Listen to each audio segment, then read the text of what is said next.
বাংলা সিনেমার পুরনো কোনো গান ভাইরাল হওয়া নতুন কিছু নয়। জনপ্রিয়তা পাওয়া গানের মধ্যে উল্লেখযোগ্য বিধি তুমি বলে দাও আমি কার এই গানটি। স্কুল, কলেজ কিংবা যে কোনো সাংস্কৃতিক অনুষ্ঠানে প্রায় গানটি শোনা যায়।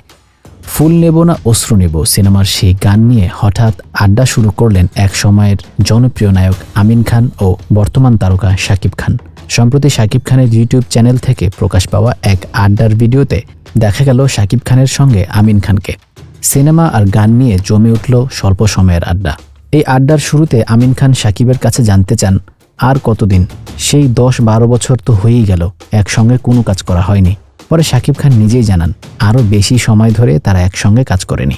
শাকিব বলেন সেটা আনুমানিক 15 বছর হবে আমিন ভাই। শাকিবের মুখে এ কথা শুনে চমকে উঠলেন আমিন।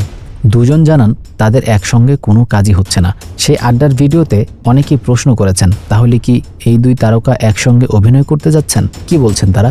শাকিব খান মনে করিয়ে দিলেন তারা একসঙ্গে ফুল নেব না অশ্রু নেব, হীরাচুন্নি পান্না সহ বেশ কিছু সিনেমায় অভিনয় করেছেন। সেগুলো বলা চলে সবগুলোই সুপারহিট। এ সময় আমিন খান শাকিব খানের কাছে জানতে চান ফুল নেব না অশ্রু নেব সিনেমার সেই গানের কথা মনে আছে? সিনেমাটির পরিচালক ছিলেন FI মানিক। গানটি যে প্রায় ভাইরাল হয় সে খবর রাখেন শাকিব খান। তিনি বললেন এখনও যখন মাঝে মধ্যে গানটি দেখি সামাজিক যোগাযোগ মাধ্যমে ভালোই লাগে। আমিন খান জানতে চান গানটি কি? শাকিব হেসে বললেন বিধি তুমি বলে দাও আমি কার।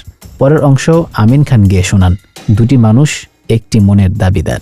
গানটি নিয়ে স্মৃতিকাতর হলেন আমিন খান। বাংলা সিনেমার গানের মধ্যে এখনও সর্বাধিকবার শোনার তালিকায় রয়েছে এই গানটি।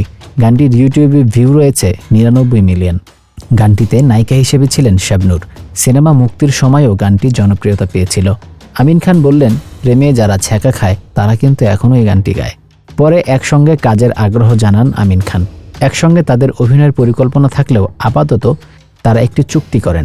শাকিব খানের কেনা ক্রিকেটের দল ঢাকা ক্যাপিটালের সঙ্গে আমিন খান চুক্তি করেন। এই নায়ক সিনেমা থেকে দূরে থাকলেও দীর্ঘদিন ধরে তিনি ওয়ালটনের সিনিয়র এক্সিকিউটিভ ডিরেক্টর হিসেবে কাজ করছেন। আপাতত স্পন্সরশিপ হিসেবে পাশে থাকবেন। সবশেষে শাকিব খান বললেন বিধি তুমি বলে দাও এবার কাপটি কার। তখন পাশ থেকে আমিন খান বললেন কার? ঢাকা ক্যাপিটালের।